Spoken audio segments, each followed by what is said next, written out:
दोस्तों, स्वागत है आप सभी का मुरारी एकेडमी के यूट्यूब चैनल पर। और आज हम बात करने जा रहे हैं द्विघात समीकरण के तीसरे पार्ट के बारे में। दूसरे पार्ट में हमने पढ़ा था 4.2 का पहला और दूसरा क्वेश्चन। आज हम पढ़ने जा रहे हैं तीसरे क्वेश्चन से स्टार्ट करेंगे और 4.2 को कंप्लीट करेंगे। तो पिछले जो वीडियो में हमने पढ़ा था कि जो द्विघात समीकरण है ax² plus bx plus c बराबर 0 वाले रूप के मूल मतलब उनके हलों के बारे में, उनको गुणनखंड विधि से किस प्रकार सोल्व किया जाता है, और उसी पर बेस कुछ न्यूमेरिकल्स हैं, कुछ क्वेश्चंस हैं, उनको सोल्व करेंगे। ठीक है, तो तीसरे क्वेश्चन से स्टार्ट करते हैं। आज तीसरा क्वेश्चन है बिना किसी देखे, और हमारा चैनल मुरारी एकेडमी आपको पसंद आए तो सब्सक्राइब करना ना भूलें। तो तीसरा क्वेश्चन है, ऐसी दो संख्याएं ज्ञात कीजिए जिनका योग तो 27 हो और गुणनफल 182 हो। Find two numbers whose sum is 27 and product is 182। तो ठीक है, तो इस क्वेश्चन को करते हैं हम। तो इसमें दिया गया है कि ऐसी दो संख्याएं ज्ञात कीजिए जिनका सम तो 27 हो। तो माना पहली संख्या पहली संख्या x है, ठीक है, और दूसरी संख्या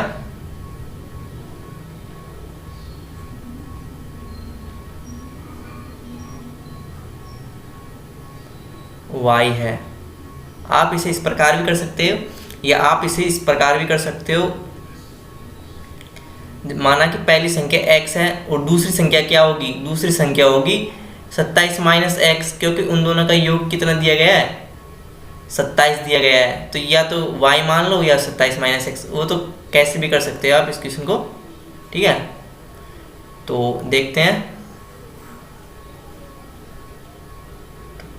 पहली संख्या x है और दूसरी संख्या y है। तो पहली शर्त है, फर्स्ट कंडीशन दी गई है हमें कि उन दोनों का योग कितना है? 27 है। x प्लस y बराबर कितना है? 27 दिया गया है। ठीक है, और उन दोनों का गुणनफल मतलब x इंटू वाई कितना दिया गया है? 182। ठीक है, ये पहला समीकरण हो गया और ये दूसरा समीकरण हो गया। फर्स्ट और सेकंड कंडीशंस हो गई। तो अब यहाँ से देखिए, समीकरण 1 से x का मान कितना आएगा? x बराबर 27 माइनस y। अब x के मान को समीकरण 2 में रखने पर x के मान को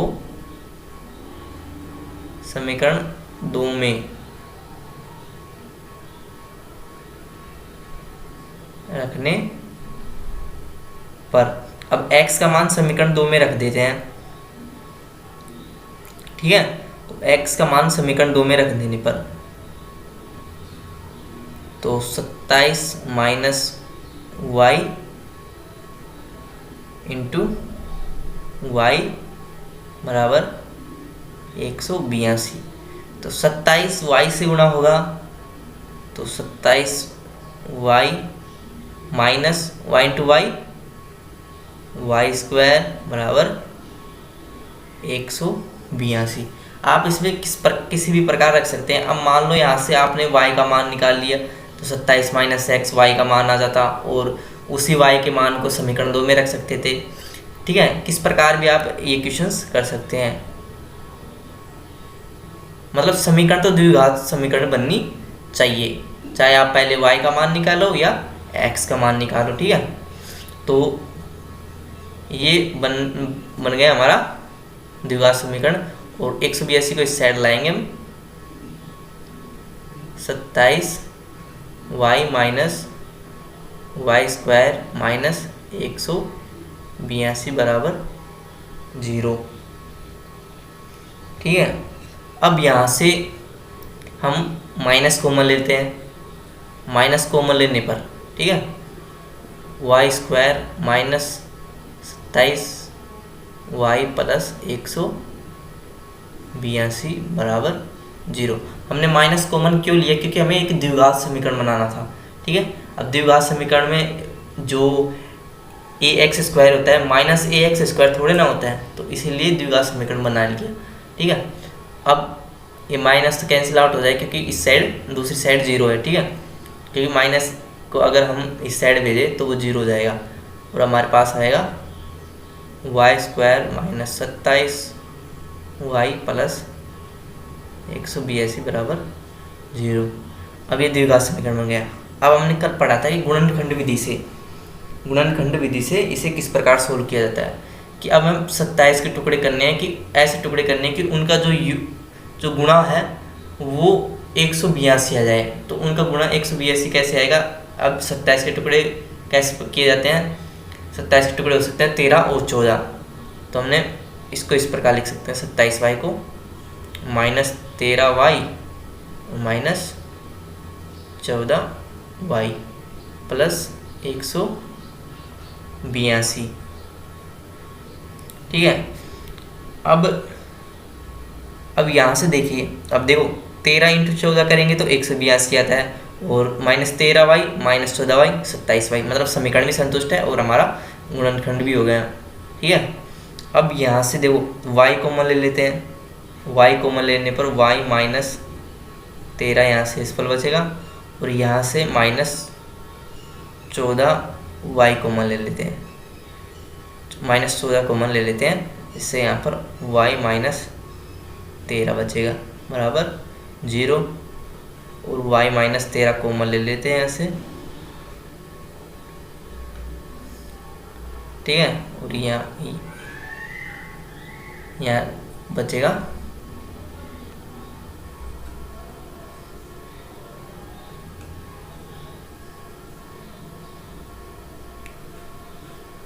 y माइनस 14 बराबर 0। ठीक है, अब देखो यहाँ से हमें y के दो मान प्राप्त होंगे, यहाँ से हमें y के दो मान प्राप्त होंगे। ठीक है, नेक्स्ट पेज पे चलते हैं। एक तो y माइनस 13 बराबर 0 और एक y माइनस 14 बराबर 0। हमने पिछले वीडियो में पढ़ा था कि इनको किस प्रकार सोल्व किया जाता है। ठीक है, तो y माइनस 13 बराबर 0 से तो इसका मान आता है 13, और y माइनस 14 से होता है, y का मान आता है 14। तो y के दो मान हो सकते हैं, मतलब पहली जो संख्या अगर 13 हुई तो x का मान कितना आएगा? 14, क्योंकि x प्लस वाई बराबर 27 था। मतलब पहली संख्या अगर 13 हुई तो दूसरी संख्या कितनी होगी? 14। अगर पहली संख्या 14 हुई तो दूसरी संख्या कितनी होगी? 13। तो इस प्रकार हमारे दो आंसर आ चुके हैं y और x के। अगर पहली संख्या 13 हुई तो x का मान कितना होगा? 14 होगा, क्योंकि x प्लस वाई हमें 27 दिया गया था। ठीक है, उन्होंने बताया था ना कि इनका योग कितना है? 27 है। तो पहली संख्या अगर 13 हुई तो दूसरी संख्या 14 होगी, और पहली संख्या अगर 14 हुई तो दूसरी संख्या 13 होगी। ठीक है, इसी के साथ हमारा पहला क्वेश्चन कंप्लीट होता है। सबसे पहले हमने माना कि पहली संख्या x है और दूसरी संख्या y है। फिर हमें शर्त दी गई थी कि दोनों का योग कितना है? 27 है, और उनका गुणा कितना है? 182 है। यहाँ से हमने x का मान निकाला, x का मान आया था 27 माइनस y, y को समीकरण 1 से, ठीक है, समीकरण 1 से हमने y का मान निकाला, x का मान निकाला, और x का मान फिर समीकरण 2 में रख दिया, जिससे हमारे y के मान में आगे दो वैल्यूज आ गई द्विघात समीकरण बन के। ठीक है, इसी के साथ अब तीसरा क्वेश्चन देखते हैं। तीसरा हो गया, चौथा क्वेश्चन देखते हैं। चौथा क्वेश्चन है कि दो क्रमागत धनात्मक पूर्णांक ज्ञात कीजिए जिनके वर्गों का योग 365 हो। दो धनात्मक पूर्णांक ज्ञात कीजिए जिनके वर्गों का योग 365 हो। ठीक है, तो ऐसे क्वेश्चन पिछले बार भी किया था, फर्स्ट वीडियो में हमने। नेक्स्ट पेज पे चलते हैं। इसको थोड़ा जूम कर लेते हैं, ठीक है, इसको हटा दें। तो चौथा क्वेश्चन का सॉल्यूशन है, माना पहली धनात्मक संख्या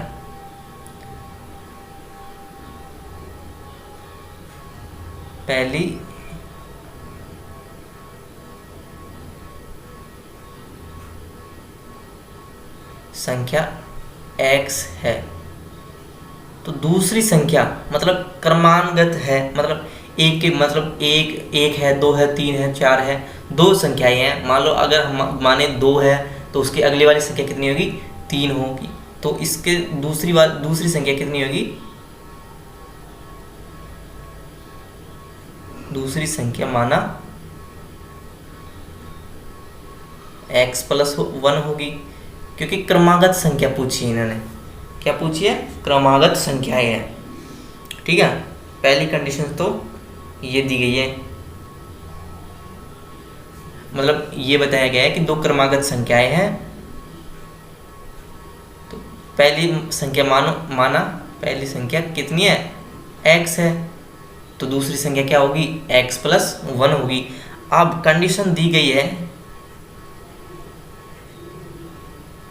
कंडीशन है कि इन दोनों के वर्गों का योग, इन दोनों के वर्गों मतलब x² प्लस वर्गों का योग x+1 का होल स्क्वायर, मतलब इन दोनों के वर्गों का योग x² प्लस x+1 का होल स्क्वायर, इन दोनों के वर्गों का योग कितना दिया है हमको, इन दोनों के वर्गों का योग 365। क्वेश्चन में भी देख सकते हैं हम कि दो क्रमागत धनात्मक पूर्णांक है जिनके वर्गों का योग कितना है, 365 है, 365 है। तो अब हमें इस इक्वेशन को सोल्व करना है, ठीक है। केवल इस इक्वेशन को सोल्व करेंगे और यहाँ से x के मान प्राप्त करेंगे, और जो x के मान आएंगे फिर वो इन दोनों कंडीशन से इनका मान निकाल लेंगे, ठीक है। दोनों संख्याएं निकाल लेंगे, क्रमागत संख्याएं। अब यहाँ को इसको सोल्व करते हैं, तो x² ऐसे कैसे रहेगा, अब इसको खोलते हैं, ओपन करते हैं, ठीक है। x+1 का होल स्क्वायर a+b का होल स्क्वायर से करते हैं, तो मतलब x² + 2x+1 = 0। मतलब इसको पूरे को इस प्रकार खोल दिया हमने, ठीक है, नहीं 365 यही बराबर में 365 दिया गया है ना। तो x² 2x² प्लस 2x+1 = 365, ठीक है। अब यहाँ से देखो इसे किस प्रकार सोल्व करेंगे। अब देखो 365 है, वे इस साइड आएंगे तो माइनस के हो जाएंगे, प्लस 2x इस साइड आएंगे तो 365 माइनस 365 प्लस 1 -364 बराबर 0। अब यहाँ से 2 कॉमन ले लेते हैं, तो बचेगा हमारे पास x² प्लस x माइनस कितना रहेगा, -182। मतलब 2 कॉमन लिया है ना, तो 2 का भाग जाएगा, -182 बराबर 0, ठीक है। अब देखो, अब इसको सोल्व करना है कि अब x के ऐसे कौन से टुकड़े किए जाएं,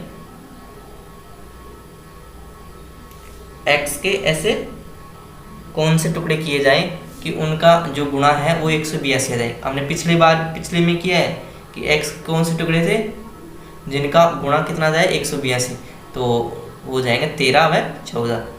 तो x² माइनस प्लस 14x, क्योंकि x प्लस में है, और माइनस 13x माइनस 182 बराबर 0। ठीक है, अब इस इक्वेशन को सोल्व करते हैं। अब यहाँ से x कॉमन ले लेते हैं। x कॉमन लेने पर बचेगा यहाँ पर x प्लस 14 और यहाँ से -13 कॉमन ले लेते हैं। तो यहाँ से -13 कॉमन लेने पर बचेगा x प्लस 14 बराबर 0। अब यहाँ से x प्लस 14 कॉमन लेते हैं पूरा, और यहाँ बचेगा x माइनस 13 बराबर 0। अब यहाँ से x की दो वैल्यूज आएंगी। x की पहली वैल्यू आएगी, इससे निकाले तो -14, और यहाँ से x की वैल्यू आएगी +13। तो अब हमें देखो, अब हमें बताया गया है कि x की x क्या है, एक मतलब एक धनात्मक पूर्णांक है। क्वेश्चन में दिया गया था कि कोई दो धनात्मक पूर्णांक है क्रमागत। धनात्मक मतलब हमें कोई धनात्मक संख्या लेनी है। अब यहाँ पर एक आंसर आ रहा है माइनस का, एक आंसर आ रहा है -14, तो हम इसको तो कैंसिल आउट कर देंगे, ये हमारा आंसर नहीं होगा। तो पहली संख्या है वो x है, वो कितनी है 13, तो दूसरी संख्या कितनी होगी, क्रमागत है ना, तो 14 हो जाएगा। तो इसका आंसर हो जाएगा 13 व 14। ठीक है, 13 और 14 बिल्कुल राइट आंसर है। देख लिए कि किस प्रकार किया है। तो हमने माना कि पहली संख्या क्या है x है, तो दूसरी संख्या है मतलब क्रमानुगत संख्या ही है, तो दूसरी संख्या कितनी होगी x प्लस 1। अब उसने बोला है कि दोनों संख्याओं के वर्गों का योग, दोनों संख्याओं का वर्ग कर दिया पहले तो, और उनको जोड़ दिया, तो वो कितना है 365 है। अब इसको ओपन कर लिया, मतलब सिंप्लीफाई करना है आपको, इसको द्विघात समीकरण के रूप में बनाना है। x की वैल्यूज निकाल ली है, तो x प्लस 1 का होल स्क्वायर कर दिया, तो x² plus x² plus 2x plus 1 बराबर 365। ठीक है, तो 2x² plus x² 2x² plus 2x plus 1 बराबर 365। अब 365 इस साइड आएगा तो माइनस का, और -365 प्लस 1 -364 बराबर 0। अब यहाँ से 2 कॉमन ले लिया, 2 कॉमन लेने पर बच गया x² प्लस x माइनस 182 बराबर 0। अब हमें x के इस प्रकार टुकड़े करने थे कि उनका जो गुणा है वो 182 आ जाए। कितना आ जाए -182। तो हमने +14 और -13 x को इस प्रकार लिख दिया। ठीक है, इस प्रकार लिख दिया। तो यहाँ से x कॉमन लिया तो x प्लस 14 बचा, और यहाँ से -13 कॉमन लेने पर x प्लस 14 बचा। फिर x प्लस 14 को कॉमन ले लिया तो x माइनस 13 बचा बराबर 0। अब यहाँ से x की दो वैल्यूज आई, एक तो आई x बराबर -14 और एक आई x बराबर 13। तो माइनस तो हो नहीं सकता क्योंकि दो धनात्मक पूर्णांक की पूछी है, तो कितना आएगा 13 और दूसरी संख्या कितनी हो जाएगी 14। तो इसी के साथ नेक्स्ट क्वेश्चन पर चलते हैं। आई होप आप सभी को समझ में आएगा। तो पांचवा क्वेश्चन है, एक समकोण त्रिभुज की ऊंचाई उसके आधार से 7 सेंटीमीटर कम है। एक समकोण त्रिभुज की ऊंचाई उसके आधार से 7 सेंटीमीटर कम है। यदि कर्ण 13 सेंटीमीटर का हो तो अन्य दो भुजाएं ज्ञात करो। मतलब आधार ज्ञात करना है और एक उसकी ऊंचाई ज्ञात करनी है। ठीक है, तो इस क्वेश्चन को किस प्रकार करेंगे, इस क्वेश्चन के लिए न्यू पेज ले लेते हैं। ठीक है, और इसे थोड़ा सा जूम कर लेते हैं। देखो क्या क्वेश्चन दिया गया है, हमें क्वेश्चन दिया गया है कि एक समकोण की ऊंचाई, समकोण त्रिभुज की ऊंचाई मतलब हाइट आधार से कितनी कम है, 7 कम है। आधार से 7 कम है। ठीक है, मतलब h माइनस ठीक है। h माइनस ए बराबर h माइनस 7 बराबर a बनेगा, मतलब एक समीकरण बनेगा। ठीक है, हम बताते हैं अभी। समकोण की ऊंचाई, माना समकोण की ऊंचाई कितनी है, x है।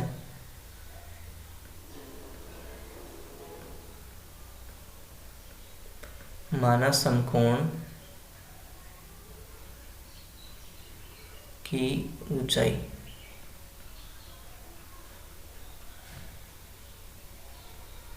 x है, माना समकोण की ऊंचाई कितनी है, x है, तो उसके आधार की ऊंचाई, समकोण की ऊंचाई उसके आधार से 7 सेंटीमीटर कम है। ठीक है, तो मतलब समकोण की ऊंचाई x है, तो आधार की ऊंचाई कितनी होगी, आधार की ऊंचाई, तो आधार की ऊंचाई होगी x प्लस 7, क्योंकि समकोण की ऊंचाई आधार की ऊंचाई से 7 कम है, तो ये x प्लस 7 है, तो ये कितना होगा x। ठीक है, और इसका जो कर्ण दिया गया है वो कितने दिए गए, 13 सेंटीमीटर। तो हमें समकोण की जो ऊंचाई है वो निकालनी है x, और आधार की ऊंचाई, सॉरी लंबाई। समकोण की ऊंचाई तो x है और कर्ण 13 है। ठीक है, अब यहां से देखो, हम जानते हैं कि कौन सा फॉर्मूला लगता है, पाइथागोरस प्रमेय से।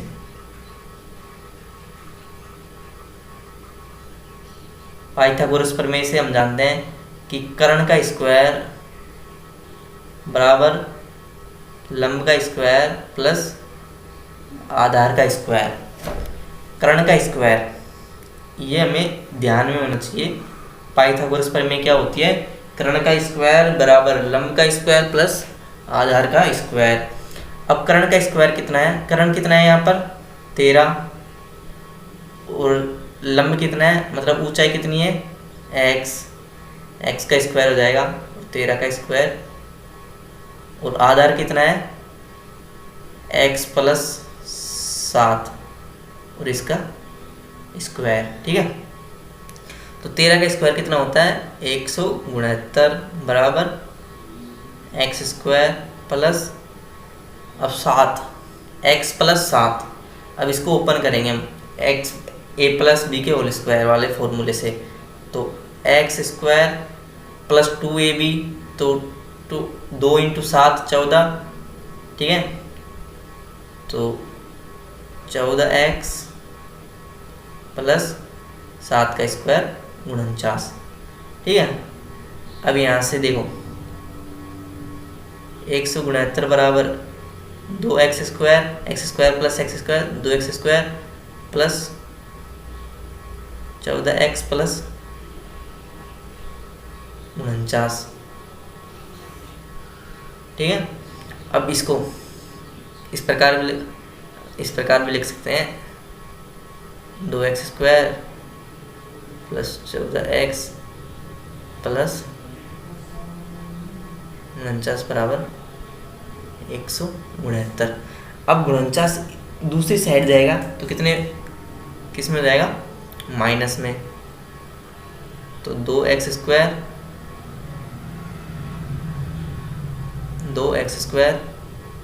प्लस 14x, अब इस साइड जाएगा तो कितने हो जाएंगे 120, और 120 इस साइड आएगा माइनस 120 बराबर 0। ठीक है, तो ये आ रहा है हमारे।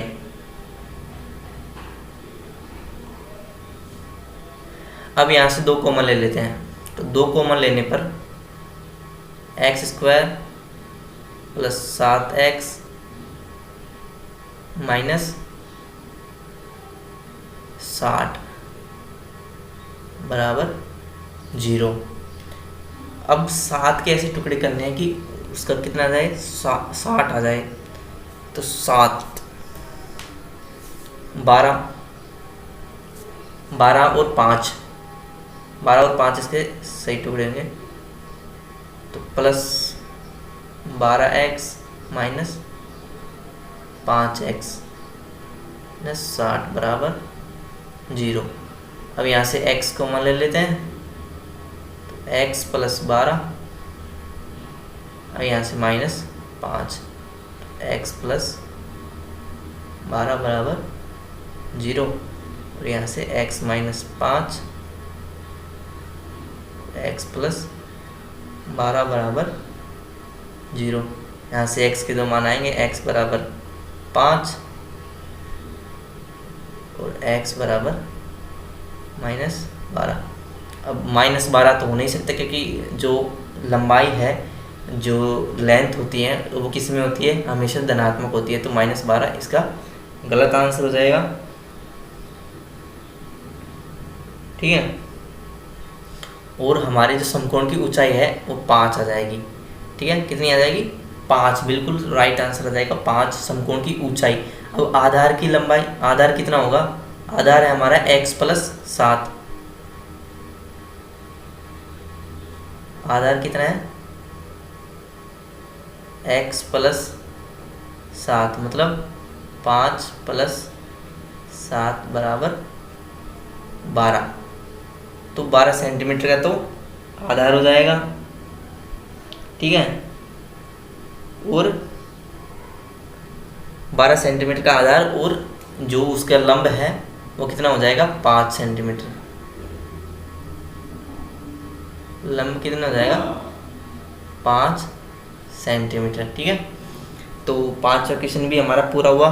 कैसे करना है कि माना समकोण की ऊंचाई कितनी है, x है, तो आधार की लंबाई, आधार कितना होगा कि जो ऊंचाई है वो आधार से 7 कम है, तो मतलब 7 ज़्यादा है ऊंचाई से, तो x प्लस 7 हो गया। और कर्ण कितना दिया है हमें, कर्ण कितना दिया है 13 सेंटीमीटर। और पाइथागोरस प्रमेय से हम जानते हैं कि कर्ण का स्क्वायर बराबर लंब स्क्वायर प्लस आधार स्क्वायर, तो कर्ण मत कितना है 13, 13 का स्क्वायर कर दिया हमने, l मतलब लंब कितना है x का स्क्वायर प्लस आधार कितना है x प्लस 7 का होल स्क्वायर हो गया। अब इसको ओपन कर लिया और हमने एक समीकरण बना लिया, यहाँ से 2 कॉमन लिया और ये एक द्विघात समीकरण बन गया। अब द्विघात समीकरण में टुकड़े करने थे वो कर दिए हमने, जो पिछले वीडियो में हमने बताया था उसका लिंक डिस्क्रिप्शन में मिल जाएगा, ज़रूर देखें भी वीडियो, क्योंकि अगर वो वीडियो नहीं देखा आपने तो आपको समझ में नहीं आएगा कि हमने ये टुकड़े किस प्रकार किए हैं। ठीक है, और इस प्रकार हमारा आंसर आ गया 5, एक आंसर आया था 5 और एक आया था 12 माइनस 12। तो कोई भी लंबाई माइनस में तो हो नहीं सकती, इसीलिए वो प्लस में, जो प्लस के जो आंसर आया था केवल वो ही मान्य होगा।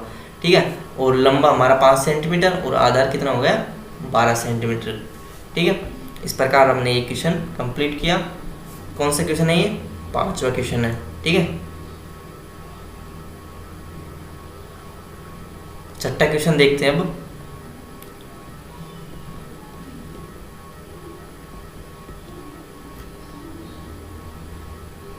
छठा क्वेश्चन हमारा, एक कुटीर उद्योग एक दिन में कुछ बर्तनों का निर्माण करता है। ठीक है, एक कुटीर उद्योग एक दिन में कुछ बर्तनों का निर्माण करता है। एक विशेष दिन यह देखा गया कि प्रत्येक नग के निर्माण की लागत रुपए में उस दिन के निर्माण में किए गए बर्तनों की संख्या के दुगने से 3 अधिक थी। कि एक ऐसा दिन, कोई एक दिन मान लिया उन्होंने जिसमें प्रत्येक नग के निर्माण की लागत, जो एक बर्तन बनाया जाता था उसके निर्माण में जो लागत आती थी, उस दिन के निर्माण में किए गए बर्तनों की संख्या से 3 अधिक थी। संख्या के दुगने से, संख्या के दुगने से 3 अधिक थी। ठीक है, तो उस दिन की कुल निर्माण की लागत 90 रुपये थी। तो निर्मित बर्तनों की संख्या और प्रत्येक नग की लागत ज्ञात कीजिए। ठीक है, तो हमें ज्ञात करना है कि उस दिन कितने बर्तन बनाए गए थे और प्रत्येक बर्तन, केवल एक बर्तन बनाने के लिए कितने रुपये खर्च किए गए। ठीक है, तो इस क्वेश्चन को सोल्व करते हैं नेक्स्ट पेज पर।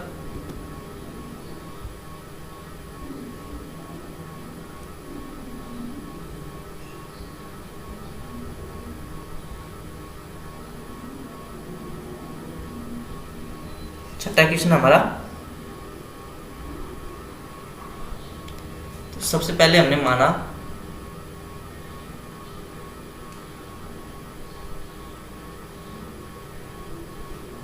माना कि उस दिन बनाए गए बर्तनों की संख्या, उस दिन बनाए गए बर्तनों की संख्या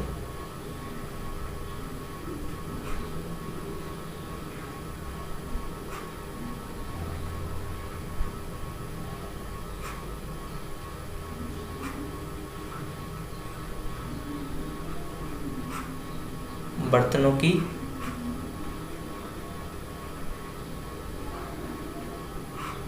संख्या x है। ठीक है, उस दिन बनाए गए बर्तनों की संख्या कितनी है, x है। तो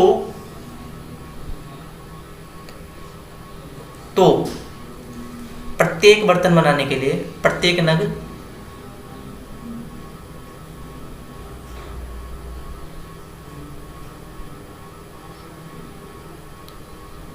के निर्माण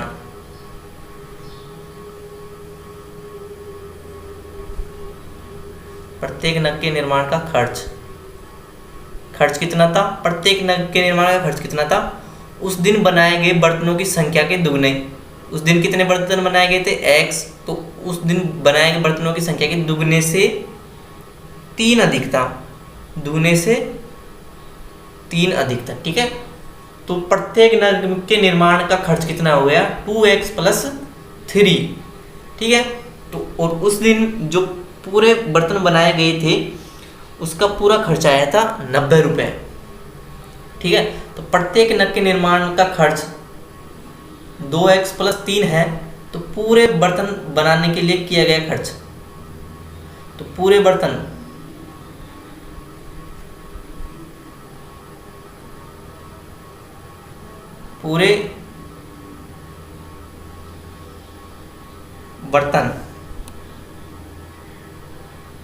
बर्तन बनाने में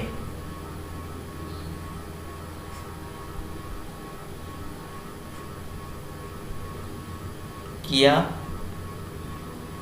गया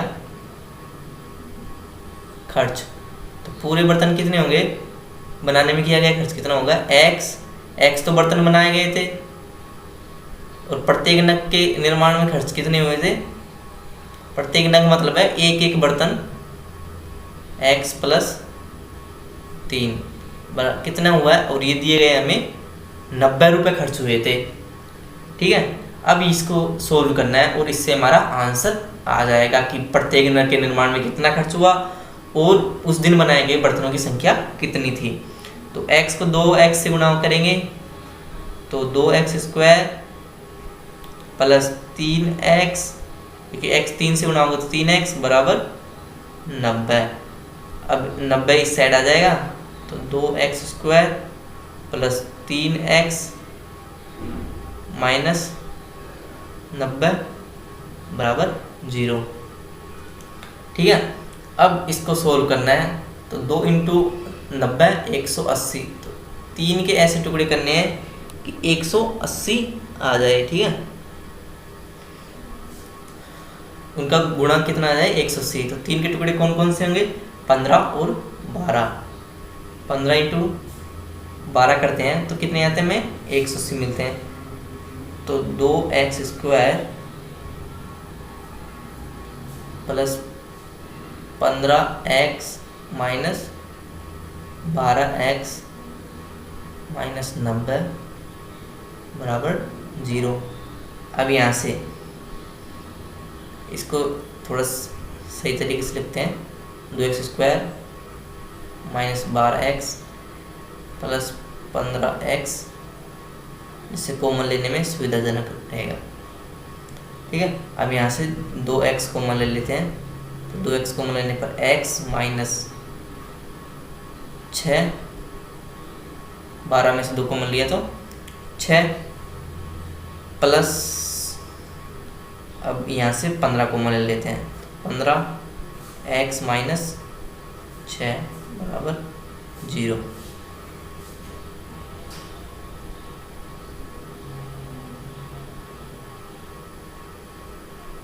ठीक है। अब देखो यहाँ से x माइनस 6 कॉमन लेते हैं, x माइनस 6 और 2x प्लस 15 बराबर 0।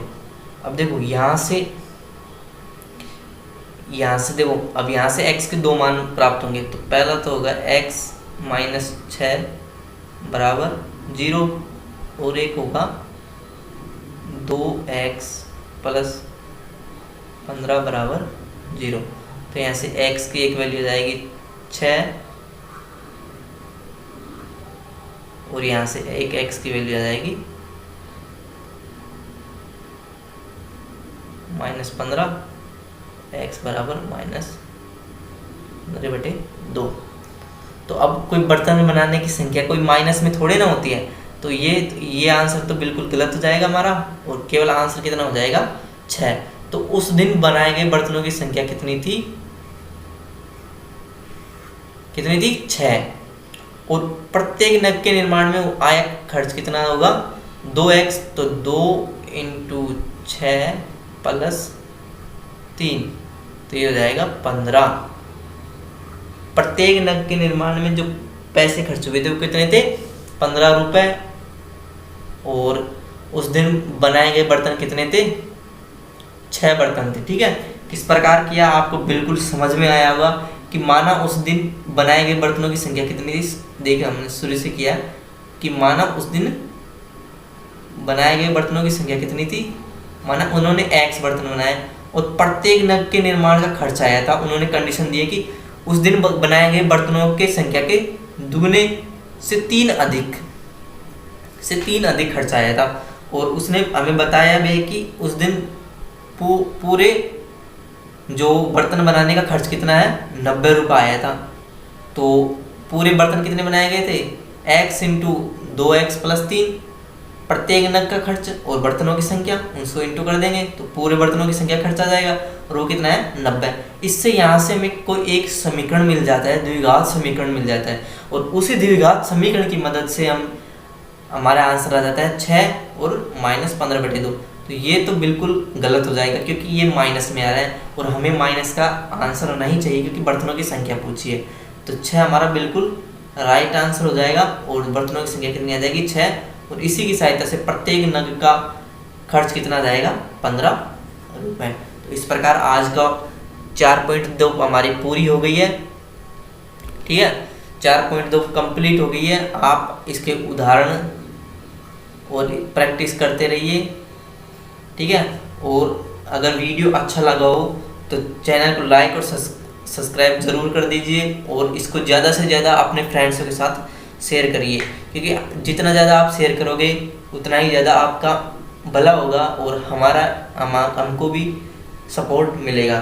ठीक है, तो इसी के साथ हम आपसे विदा लेते हैं, और चैनल को सब्सक्राइब करना ना भूलें, और कमेंट में हमें ज़रूर बताइए कि आज का वीडियो कैसा लगा। Thank you so much.